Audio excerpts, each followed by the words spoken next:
अपनी बॉडी में बड़ा कर गए कि व्यवस्था करो, गरीब शोषित उचित अपने आगे बढ़ाओ।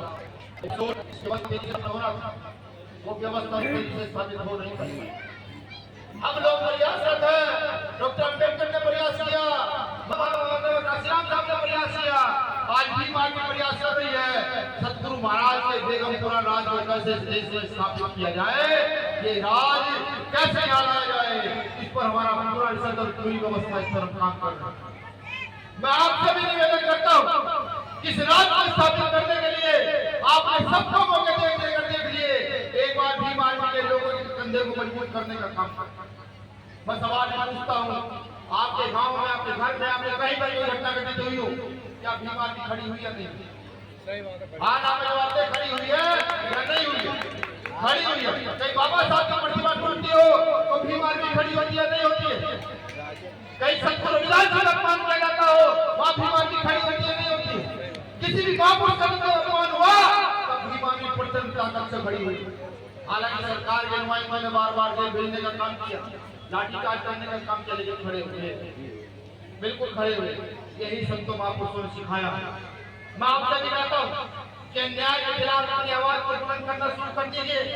अगर अन्याय के खिलाफ हम आवाज बुलंद नहीं कर सकते तो हमें गुरु रविदास जी के मंत्र बोलने अनुयायी कहने आने का अधिकार बिल्कुल नहीं।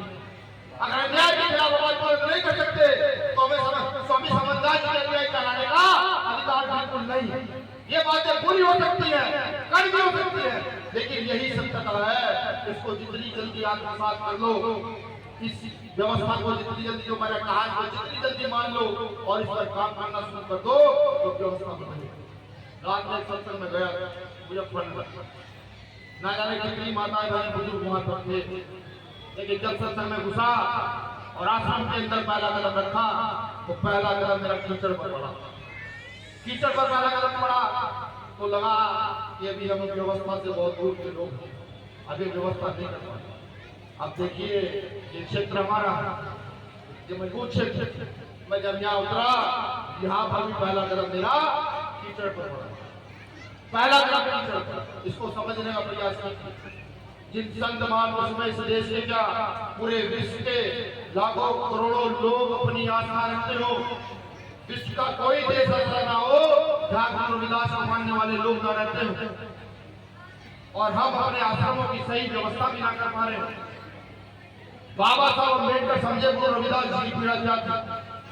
बाबा साहब अम्बेडकर ने समझा और इस देश में संविधान में मौलिक अधिकार दिए और उन्होंने लिखा समानता का अधिकार, स्वतंत्रता का अधिकार, आर्थिक समानता का अधिकार, लिखा मौलिक अधिकारों का बाबा साहब अम्बेडकर।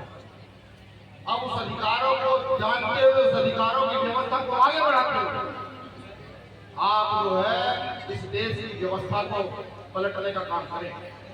आज हम सतगुरु रविदास जी महाराज के प्रचार के लिए सत्संग जोड़ाते हैं। अगर हम पर 2 लाख रुपए ना हो तो हम सत्संग नहीं कर पाएंगे। अगर हम पर 50,000 रुपए ना हो तो हमारे संत महापुरुष खड़े होकर पानी में नहीं कह पाएंगे। और आप व्यवस्था परिवर्तन करते हैं, सत्ता परिवर्तन कर देते हैं, तो सिर्फ शिक्षा मंत्री के एक साइड से सतगुरु रविदास जी का जीवन चरित्र किताबों में लागू किया जा सकता है कि सतगुरु रविदास जी को किताबों में पढ़ाया जाए, तब इतने प्रयास की जरूरत नहीं पड़ेगी। उसका माध्यम बाबा साहब अम्बेडकर देकर गए, गुरु जी की व्यवस्था पर लेकर गए, हम नहीं मानने के लिए तैयार। अभी मैं सत्संग में गया, मुझे कहा वहां जाते ही कि यहाँ कोई राजनीतिक बात नहीं होगी, कोटा का सत्संग था। हमारे साथी भीड़ पड़े, मैंने नहीं भिड़ने की जरूरत नहीं है, बिल्कुल जरूरत नहीं है। हमने माइक पकड़ा, दिया दो कहा, हमने कहा कि हम राजनीतिक बात नहीं करते। संत श्रोमणी सतगुरु रविदास जी महाराज 650 साल पहले हम जैसे लोगों को लेकर गए थे, यह मेरे वंश के लोगों आगे बढ़कर इस देश की व्यवस्था को बदलना, इस देश में बेगमपुरा राज स्थापित करना और उस राज को स्थापित करने के लिए हम लोग प्रयास करते हैं। मैं राज की बात दर्द होता है, जब दर्द होता है कि जब व्यवस्था हमारी, लोग हमारे, मेहनत हमारी, सब कुछ हमारा, और उस मेहनत पर कोई और बैठ करके रोटियां सेकने का काम करता तो दर्द होगा। इस देश में लोकतंत्र है, जिसकी जितनी संख्या भारी उसकी उतनी हिस्सेदारी, अपनी संख्या भारी कर दो, इस देश की व्यवस्था परिवर्तित कर दो। ज्यादा तो मैं नहीं कहता, लेकिन सतगुरु महाराज का आशीर्वाद रहा और हम जैसे लोग जिंदा रहे व्यवस्था परिवर्तित होने पर। तो जहाँ बैठे हैं सतगुरु महाराज के जो आश्रम होंगे वहाँ संगमरमर का निर्माण कराया जाएगा।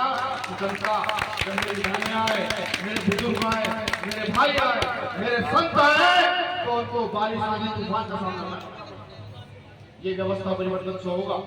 मैं पुनः यहाँ आई ये संगत को खास तौर से जितने भी संत यहाँ पर है सभी को नमन वंदन करता हूँ। यहाँ पंजाब से डेरे से हमारे संत आए हुए हैं, गुरु रोशनीदास जी आई हुई है और तमाम संत आए हुए हैं। इस भव्य आयोजन के लिए आप सबका शुक्रिया आभार व्यक्त करता हूँ।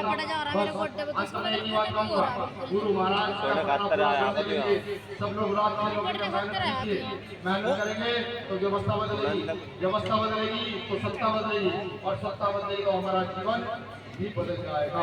शुक्रिया। जय भीम, जय भारत, जय श्री राम, एक जय भारत। सतगुरु रविदास जी के नाम का उद्घाटन का जयकारा इन लोगों को सुनाई दे। सतगुरु रविदास जी के मानने वाले लोग हटते हैं। संत शिरोमणि सतगुरु रविदास जी महाराज की जय। संत शिरोमणि सतगुरु रविदास जी महाराज की जय। स्वामी समरदास जी महाराज की जय। स्वामी समरदास जी महाराज की जय। एक बात माफ करो।